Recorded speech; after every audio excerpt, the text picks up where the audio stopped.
दोस्तों, आपका सनातन ज्ञान यूट्यूब चैनल में स्वागत है। दोस्तों, आपकी कामयाबी आपके घर में सुख शांति लाती है। आपका हमेशा मुस्काना, हमेशा खुश रहना और स्वस्थ रहना जीवन की बेहतरीन खुशियां देता है और आपको इस दुनिया का सबसे सुखी इंसान भी बनाता है। आज की जो कहानी मैं आपको सुनाने जा रहा हूँ, इस कहानी में सारी दुनिया का ज्ञान समाहित है और सभी मुसीबतों का समाधान भी है। इसलिए इस कहानी को आप अंत तक जरूर देखिएगा। बहुत समय पहले की बात है। एक छोटा सा नगर था। उस नगर में एक बहुत ही धनी सेठ रहा करता था। उस धनवान सेठ के पास कहने को सब कुछ था। किसी चीज की कोई कमी नहीं थी। उस धनवान सेठ ने अपने जीवन में बहुत बड़े बड़े मुकाम हासिल किए थे। उसने अपने जीवन में कई सफलताएं प्राप्त की थी। वह जिस नगर में भी व्यापार करने जाता, वहां पर भी उसे सफलता मिलना निश्चित था। वह अपने जीवन में कभी भी हारा नहीं था। उसका व्यापार भी खूब जोरों शोरों से चल रहा था। उसके पिताजी ने उसे ऐसी 4 बातें बता रखी थी जिसका वह नियमित पालन किया करता था और उन्हीं बातों का अनुसरण किया करता था। और उन्हीं बातों की वजह से उसका जीवन बड़ा ही सुखमय था। वह जीवन के हर क्षेत्र में सफल था। ऐसे ही काफी समय बीत गया और अब वो धनवान सेठ काफी बूढ़ा हो चुका था। अब उसे लगने लगा था कि मेरी मृत्यु बहुत नजदीक है। मेरी मृत्यु कभी भी हो सकती है। और वह जानता था कि उसका बेटा बहुत भोला है, बहुत नादान है। उसे अभी दुनियादारी की समझ नहीं है, इसलिए उसने अपने बेटे को अपने पास बुलाया और अपने बेटे से कहा, बेटा, मैंने अपने पिताजी से 4 बातें सीखी थी और उन्हीं बातों को मैंने अपने जीवन में उतारा। उन्हीं के अनुसरण की वजह से आज मैं अपने जीवन में इतना सफल हूँ, अपना जीवन सुखमय पूर्वक बिता रहा हूँ। उन्हीं बातों की वजह से आज मैं इतना सुखी हूँ, संतुष्ट हूँ और इतना धनवान हूँ। ना ही कभी मुझे कोई बीमारी हुई और ना ही मुझे कभी कोई धन की कमी हुई। और तुम देख ही पा रहे हो कि मैं इस नगर का सर्वश्रेष्ठ धनवान हूँ। लेकिन आज मेरे पास जो कुछ भी है, मैं उससे संतुष्ट हूँ। मैं खुश हूँ, लेकिन मैं चाहता हूँ कि तुम मुझसे भी आगे बढ़ो। तुम और नाम कमाओ, तुम और धन कमाओ। लोग तुम्हारे बारे में जाने, तुम्हें पहचाने, क्योंकि हमारा समय कुछ और था और तुम्हारा आने वाला समय कुछ और ही है।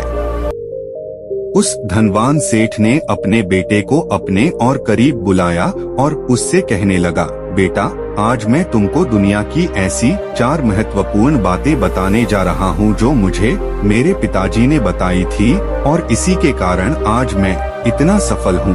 यदि तुमने इन सभी बातों को अपने जीवन में उतार लिया, इनका नियमित तौर पर पालन किया, इनका अनुसरण किया, तो तुम भी अपने जीवन में बहुत धनवान बन जाओगे। अपने जीवन को बहुत सुखमय तौर पर बिताओगे। इन बातों के अनुसरण से न तो तुम्हारे घर परिवार में कोई दुख आएगा और न ही तुम्हारे व्यापार में कभी कोई परेशानी उत्पन्न होगी।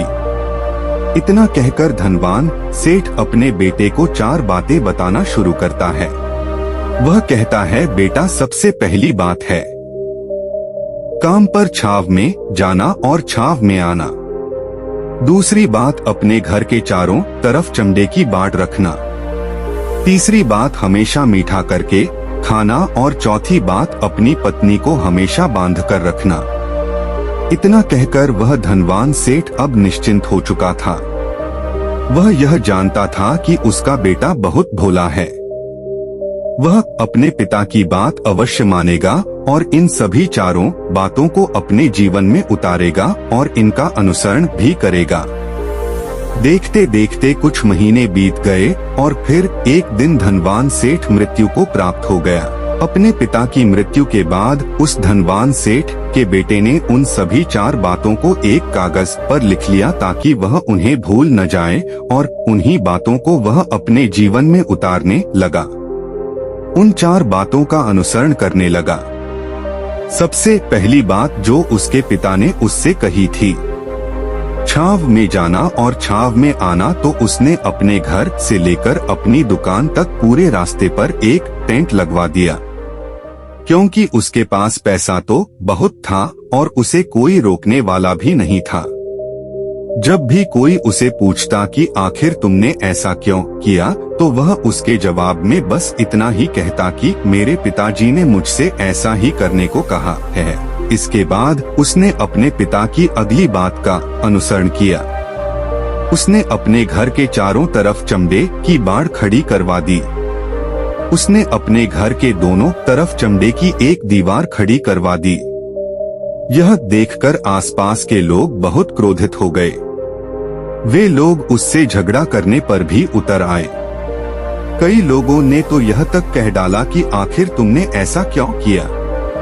चमड़े की बाड़ तुमने क्यों खड़ी करवा दी? चमड़े से बहुत बदबू आती है और इससे हमें तकलीफ होती है। इसे आज ही निकलवा दो। लेकिन कोई उसका कुछ भी ना बिगाड़ सका, क्योंकि उसके पास बहुत पैसा था। इसलिए कोई भी व्यक्ति उसका ज्यादा समय तक विरोध न कर सका और उसने भी मन बना लिया था कि वह अपने पिता की सभी बातों को पूरे दिल से मानेगा। उसके पिता ने उसे तीसरी बात कही थी, खाने को मीठा करके खाना, जिस कारण वह अपनी पत्नी से हर रोज खाने में कुछ मीठा ही बनवाता था। कभी सेवइयां, कभी खीर, कभी हलवा तो कभी मिठाइयां। हमेशा यही सब खाता रहता। और उसके पिता ने उसे चौथी बात कही थी, अपनी पत्नी को हमेशा बांधकर रखना, जिस कारण वह हर रोज अपनी पत्नी को रस्सी से बांधकर रखता था। ऐसे ही कई दिन बीत गए और देखते ही देखते अब वह सेठ के बेटे का जीवन धीरे धीरे बर्बाद होने लगा था, क्योंकि उसने अपने पिता की सभी बातों का गलत मतलब निकाला था और वह उसी के अनुसार उनका पालन कर रहा था। देखते देखते उसका उतना बड़ा व्यापार अब ठप होने लगा था। उसके यहाँ पर ग्राहकों की संख्या कम होने लगी थी, क्योंकि जब उसका मन करता तब वह दुकान जाया करता और जब उसका मन करता तो वह दुकान से वापस घर लौट आता। उसका अपने पिताजी के इस कारोबार में मन नहीं लगता था। इस कारण उसके सारे ग्राहक अब उससे नाराज होने लगे थे। उसके सारे ग्राहक अब एक एक करके उस दुकान को छोड़ते चले जा रहे थे। इसी कारण उसका पूरा व्यापार अब ठप हो चुका था।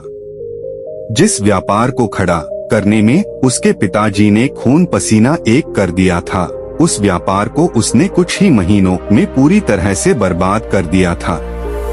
अब उसका धंधा बहुत कम हो चुका था, जिस कारण वह बहुत परेशान रहता था, बहुत चिंतित रहता था। और उसने अपने घर के चारों तरफ चमड़े की दीवार खड़ी करवाई थी। उस कारण आसपास पर बहुत गंदी बदबू फैल चुकी थी। इसलिए जो भी उसके आसपास रहते थे उन सभी ने वह घर छोड़कर कहीं और पर अपना बसेरा बसा लिया। चमड़े की बदबू के कारण अब उसके घर में भी कोई नहीं आता था। यहाँ तक कि उसके मित्र और उसके रिश्तेदार भी उस घर में आने से कतराते थे। लेकिन अब भी उसे समझ नहीं आ रहा था कि आखिर ये सब हो क्यों रहा है। वो बहुत परेशान रहने लगा था और वह हमेशा मीठा भोजन किया करता था, जिस कारण उसका वजन बहुत ज्यादा बढ़ चुका था और इस मोटापे के कारण उसके शरीर में न जाने कितनी सारी बीमारियों ने अपना घर बना लिया था। आए दिन उसके घर पर वेद आने लगे थे। इन्हीं कारणों से अब उसका पैसा भी इन चीजों में बर्बाद होने लगा था। और अपने पिता की चौथी बात उसने मानी थी, वह थी अपनी पत्नी को बांधकर रखता, जिसकी वजह से उसकी पत्नी उससे नाराज हो गई और वह घर छोड़कर अपने मायके लौट गई। उसने अपनी पत्नी को मनाने की कोशिश की, तरह तरह के उपाय किए, लेकिन उसकी पत्नी नहीं मानी। और वैसे भी कोई भी स्त्री ऐसे मर्द के साथ क्यों रहना चाहेगी जो उसे बेवजह ही बेबात पर बांध कर रखता हो। देखते देखते अब वह सेठ के बेटे का पूरा जीवन बर्बाद हो चुका था। न तो अब उसके पास व्यापार बचा था, न ही धन, न ही उसकी पत्नी और न ही वह रिश्तेदार जो पैसों के लिए उसके आसपास घूमा करते थे। और तो और अब उसका स्वास्थ्य भी ठीक नहीं रहता था, जिस कारण वह बहुत चिंतित रहने लगा था, बहुत परेशान रहने लगा था। उसे यह सब समझ ही नहीं आ रहा था क्या हो रहा है और क्यों हो रहा है। इन सभी बातों को लेकर तो बहुत परेशान रहता और वह मन ही मन अपने पिताजी को कोसा करता व कहता, पिताजी आपने तो मेरा पूरा जीवन बर्बाद कर दिया। आपकी उन 4 बातों के कारण आज मुझसे मेरा सब कुछ छिन चुका है। न तो मेरे पास व्यापार रहा, न ही धन दौलत, न ही वह रिश्तेदार, न ही मेरी पत्नी और यहाँ तक कि मेरे स्वास्थ्य ने भी मेरा साथ छोड़ दिया है। आप ही के कारण आज मेरा पूरा जीवन बर्बाद हो चुका है। यदि मैंने आपकी वह 4 बातें न मानी होती, यदि मैंने उन्हें अपने जीवन में न उतारा होता तो आज मैं एक सुखमय जीवन जी रहा होता। आपकी इन 4 बातों पर चलकर मुझे क्या मिला? मैंने एक आज्ञाकारी बेटे की तरह आपकी सारी बातें भली भांति मानी, उन पर यकीन किया, उनका अनुसरण किया। लेकिन मैं ही मूर्ख था जो मैंने आपकी उन बातों पर आंख बंद करके यकीन कर लिया। इतना कहकर वह फूट कर रोने लगा। तभी उसे एक दिन पता चला कि उसके पास के नगर में एक साधु आए हुए हैं और वह साधु सभी की समस्याओं का हल बताते हैं। चाहे कैसी भी समस्या हो, वह उसका निवारण अवश्य करते हैं। यह सुनकर उसने सोचा कि चलो एक बार मिल कर देखता हूँ, हो सकता है कि मेरी भी समस्या का समाधान मुझे मिल जाए। इस आशा के साथ वह उन साधु के पास पहुँचा। वहां पहुंचकर सीधा उनके चरणों में जा गिरा और जोर जोर से रोने लगा। वह कहने लगा, हे गुरुवर, अब आप ही मुझे बचा सकते हैं। मेरे पिताजी ने तो मेरा पूरा जीवन बर्बाद करके रख दिया। आज मेरी जो भी स्थिति है वह सब मेरे पिताजी के कारण ही है। मेरे पिताजी ने मुझे जैसा कहा मैंने वैसा ही किया। हमेशा एक अच्छे बेटे की तरह उनकी सारी बातें मानी, अपने सारे फर्ज निभाए। और देखिए मेरे पिताजी ने मेरे साथ क्या किया। मरते मरते भी वह मुझे गलत बात सिखा गए और उसका खामियाजा मुझे आज भुगतना पड़ रहा है, क्योंकि मैंने उनकी सभी बातों को अपने जीवन में उतारा, उनका अनुसरण किया। और देखिए आज मेरे साथ क्या हो गया। मेरा तो पूरा जीवन ही बर्बाद हो गया। मैं अब तक यह नहीं समझ पाया कि मेरे पिताजी ने मेरे साथ ऐसा क्यों किया। क्या मैंने उनके साथ कुछ गलत किया था? इतना कहकर वह उन साधु के सामने और भी जोर जोर से रोने लगा। तभी वह साधु महाराज उस सेठ के बेटे से कहते हैं, बेटा चुप हो जाओ, पहले मुझे अपनी सारी बात तो बताओ, आखिर तुम्हारे साथ क्या हुआ है? तुम इस तरह से क्यों रो रहे हो? तुम्हारी इस परेशानी का क्या कारण है? उन साधु के इतना कहने पर उस सेठ के बेटे ने पर्ची उन साधु के हाथ में रख दी जो उसने अपने पिता की मृत्यु के बाद लिख रखी थी, जिसमें उसने अपने पिता की 4 बातें लिखी थी। उन साधु ने पर्ची ली और उसे पढ़ने लगे और उन्होंने जैसे ही वह पढ़ा वह जोर जोर से हंसने लगे और वह उस सेठ के बेटे से कहते हैं, तुम कितने बड़े मूर्ख हो। तुम्हारे पिता ने तो तुम्हें दुनिया का सारा ज्ञान दे दिया, लेकिन तुम उसे समझ नहीं पाए। तुम उसका सही तरह से पालन नहीं कर पाए और कहते हो कि तुम्हारे पिता ने तुम्हें गलत राह दिखाई है, तुमने गलत संदेश दिया है। तुम्हारे पिताजी तो तुम्हारी परीक्षा ले रहे थे कि तुम उनकी बातों को समझ पाते हो या नहीं, तुम उनकी बातों का सही मतलब निकाल पाते हो या नहीं। यदि वह चाहते तो इसका मतलब तुम्हें अच्छी तरह से बता सकते थे, लेकिन वह चाहते थे कि तुम इन बातों का मतलब खुद से जानो, खुद से समझो कि इन बातों का क्या अर्थ है। लेकिन अब तो ऐसा प्रतीत होता है कि मानो तुम्हारी बुद्धि बिल्कुल भ्रष्ट हो चुकी है। तुमसे बड़ा मूर्ख मैंने आज तक नहीं देखा। जिसके पास दुनिया का इतना बड़ा ज्ञान हो वह भला इतनी बड़ी मूर्खता कैसे कर सकता है। तुम्हारे पास कोई ज्ञान नहीं है, तुमने कोई भी ज्ञान अर्जित ही नहीं किया। अगर तुम इन बातों का सही मतलब समझ चुके होते तो तुम भी अपने जीवन में अपने पिता की तरह ही सफल होते, खुश होते और तुम्हारा जीवन सुखमय तरह से बीत रहा होता। लेकिन तुम इतने बड़े मूर्ख हो कि तुमने अपने पिता की बातों का गलत मतलब निकाल लिया। उन बातों के मतलब के बारे में तुमने सोचा तक नहीं। उन्होंने जैसा कहा तुमने वैसा करना शुरू कर दिया। यदि तुम्हें उन बातों का अर्थ नहीं पता चल रहा था तो तुम किसी ज्ञानी से मिल सकते थे। तुम उससे उस बात का मतलब निकाल लेते। लेकिन जैसा तुमने अपने पिता की इन बातों को समझा है, इसका मतलब वैसा नहीं है। इस पर वह धनवान सेठ का बेटा कहता है, हे गुरुवर, आप क्या कहना चाहते हैं? क्या मैं अपने पिता की बातों को सही नहीं समझ रहा? और वैसे भी इसमें समझने लायक है क्या? उन्होंने तो सब कुछ साफ साफ ही बताया था और मैंने उन्हें अपने जीवन में उसी तरह से उतार लिया। तो फिर मैंने गलत क्या किया है? इस पर गुरुवर एक बार फिर मुस्कुराने लगे और उस सेठ के बेटे से कहते हैं, बेटा, ये जो बातें लिखी गई हैं, इन बातों के पीछे एक गहरा अर्थ है जिसे तुम समझ नहीं पाए। इसी कारणवश तुमने यह मूर्खता कर दी और इसी कारणवश तुमने अपना पूरा जीवन बर्बाद कर लिया। लेकिन अब भी कुछ नहीं बिगड़ा। अब भी तुम्हारे पास बहुत समय है। यदि तुम चाहो तो अब से मेहनत करके भी तुम अपने जीवन में एक बार फिर से वह खुशहाली व समृद्धि सब कुछ हासिल कर सकते हो। इस पर वह सेठ का बेटा कहता है, ठीक है, कृपया करके मुझे उन चारों बातों का मतलब समझाइए।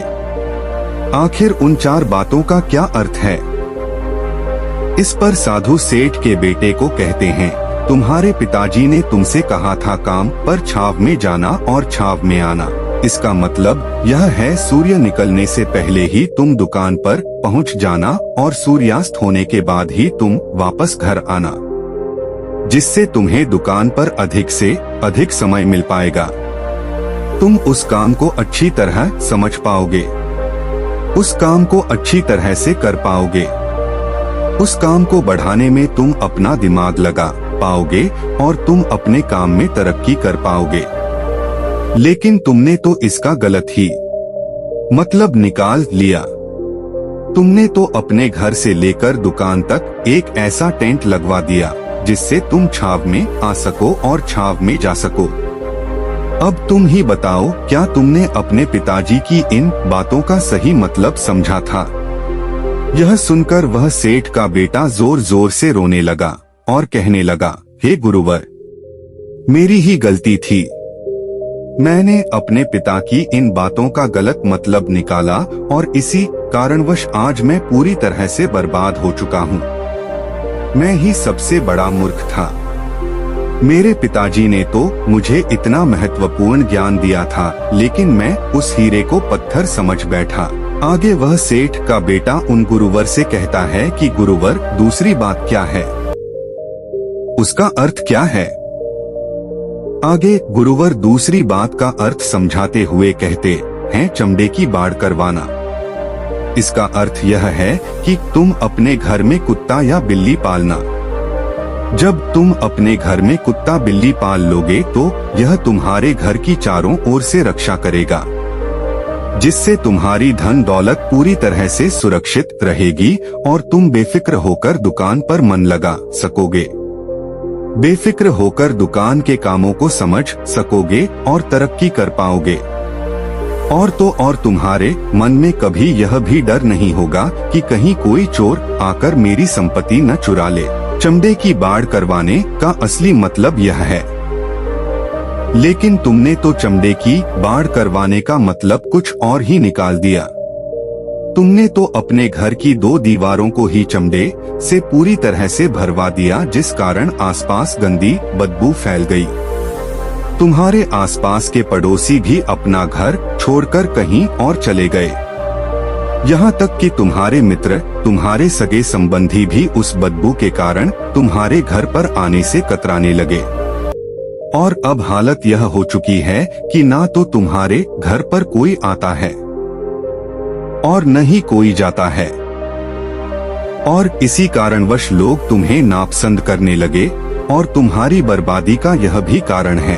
आगे सेठ का बेटा कहता है, हे गुरुवर, यह सब तो ठीक है, लेकिन यह खाने को मीठा करके खाना, इसका क्या?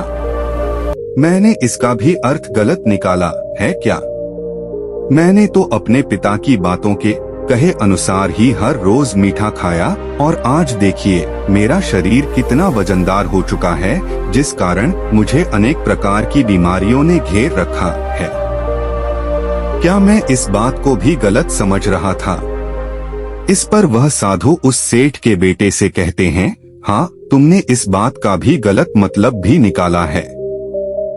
मीठा करके खाने का अर्थ यह है कि जब भी तुम्हें भूख तेजी से लगे तभी तुम्हें भोजन करना है, न उसके पहले और उसके बाद। अन्यथा यदि तुम्हें भूख न लगी होगी और तुम्हें भोजन मिल जाए तो तुम उस भोजन की कभी कदर नहीं करोगे। वह रोटी तुम्हें कभी मीठी नहीं लगेगी। फिर चाहे वह भोजन कितना भी स्वादिष्ट क्यों न हो, चाहे भोजन कितना भी लाजवाब क्यों न हो, तुम उसकी कदर कभी नहीं कर पाओगे, तुम उसका सम्मान कभी नहीं कर पाओगे। किंतु जब एक व्यक्ति को जोरों की भूख लगी होती है तो उसके सामने यदि तुम सूखी रोटी भी रख दो तो भी वह उसके लिए किसी पंचमील से कम नहीं है। वह उसे प्रेम पूर्वक खाता है, उसका आदर करता है, उसका सम्मान करता है, और वह रोटी उसे मीठी लगती है। इसीलिए तुम्हारे पिताजी ने यह कहा था कि भोजन मीठा करके खाना, जिससे तुम्हारा स्वास्थ्य भी अच्छा रहेगा। क्योंकि जब एक व्यक्ति को भूख लगी होती है और उस समय पर जब वह भोजन करता है तो वह उसके लिए एक अमृत समान होता है, और वहीं पर जब किसी व्यक्ति को भूख न लगी हो और ऐसे समय पर वह भोजन करता है तो वह उसके लिए विष समान है, वह उसे बहुत नुकसान पहुंचा सकता है। लेकिन तुमने तो इसका भी गलत मतलब निकाला था। तुम हर रोज मीठा खाने लगे, जिस कारण तुम्हारा वजन बढ़ने लगा, और इसी कारणवश तुम्हारे शरीर में अनेक रोग ने अपना घर बना लिया और यह तुम्हें मृत्यु के करीब ले जा रहा था।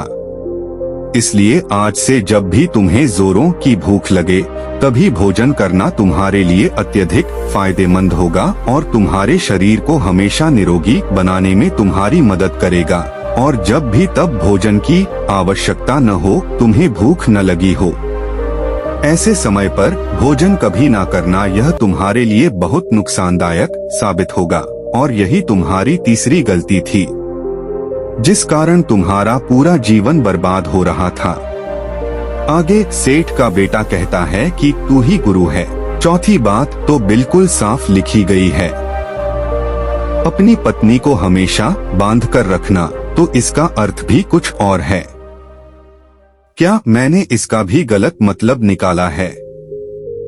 इस पर साधु कहते हैं, हाँ बेटा, अपनी पत्नी को बांध कर रखने का अर्थ यह नहीं है कि तुम रोज रस्सी से बांध कर रखो, बल्कि इसका अर्थ तो यह है कि जब भी तुम दोनों के बीच में कोई आपसी मतभेद हो जाए, कुछ नोक झोंक हो जाए, तो तुम अपनी पत्नी पर हाथ मत छोड़ना।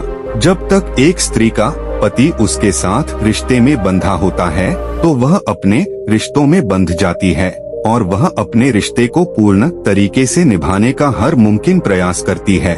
और ऐसे समय पर यदि तुम्हारे बीच कुछ नोक झोंक हो जाए, कुछ गलतियां हो जाएं, और ऐसे समय पर तुम उस स्त्री का हाथ नहीं छोड़ते, तो वह तुम्हें छोड़कर कभी नहीं जाएगी। लेकिन इसका अर्थ यह भी नहीं है कि तुम अपनी पत्नी पर अत्याचार करो, बल्कि तुम्हारे पिताजी का यहाँ पर कहना चाहिए था कि जो भी कोई व्यक्ति तुम्हारे साथ किसी रिश्ते में जुड़ा हुआ है, उसे अपने रिश्ते में इस तरीके से बांध लो कि वह तुम्हारे साथ झगड़े और नोकझोंक के बाद भी नुकसान न पहुंचा सके, वह तुम्हारे साथ कुछ गलत न कर सके और तुम्हारा फायदा न उठा सके। अपने रिश्तों को हमेशा बांध कर रखना, उन्हें खुला मत छोड़ना, अन्यथा वह तुम्हारे हाथ से फिसल जाएंगे। और हम में से अधिकांश लोग अपने जीवन में यही गलतियां करते हैं और अपने नए रिश्तों को कभी समय नहीं देते, जिस कारण उनका रिश्ता उतना मजबूत नहीं हो पाता और इसी कारणवश वह अपने रिश्ते से हाथ धो बैठते हैं। और यही गलती तुमने भी की। तुमने तो अपनी पत्नी को बांध कर रखा है, तो भला वह तुम्हें कैसे माफ कर सकती है? और यही कारण है कि वह तुम्हें छोड़कर चली गई। तुमने जो अपनी पत्नी के साथ किया वह माफी के लायक नहीं है, लेकिन तुम्हें अपनी पत्नी से माफी मांगनी चाहिए क्योंकि तुमने गलत किया है। इसलिए जाओ और अपनी पत्नी से माफी मांगो, उसे वापस घर लाओ। और यही वह 4 बातें थी जो तुम्हें तुम्हारे पिता ने समझाने का प्रयास किया था, लेकिन तुमने इन सभी बातों का गलत मतलब निकाला और इसी कारणवश तुम पूरी तरह से बर्बाद हो गए। किंतु अभी भी तुम्हारे पास बहुत समय है। यदि तुम इन सभी बातों का सही से अनुसरण करते हो तो तुम अपने जीवन में एक बार फिर से वह सब कुछ हासिल कर सकते हो जो तुमने खोया है। ये सारी बातें हमारे जीवन की पूरी परेशानियों का समाधान हैं। तुम किसी भी तरह से इनको देख सकते हो। यदि तुम कामयाब होना चाहते हो तो तुम्हें मेहनत करनी ही होगी। सूर्य निकलने से पहले तुम्हें अपने घर से निकलना होगा और हमेशा सूर्य के ढलने के बाद ही तुम्हें घर वापस लौटना होगा, ताकि धन दौलत को कोई तुमसे छीन न ले। तुम्हें अपने रिश्तों को कुछ इस तरीके से बांधना होगा ताकि वह रिश्ते तुम्हें परेशान न करें, तुम्हें तकलीफ न पहुंचाएं, तुम्हारा फायदा न उठाएं।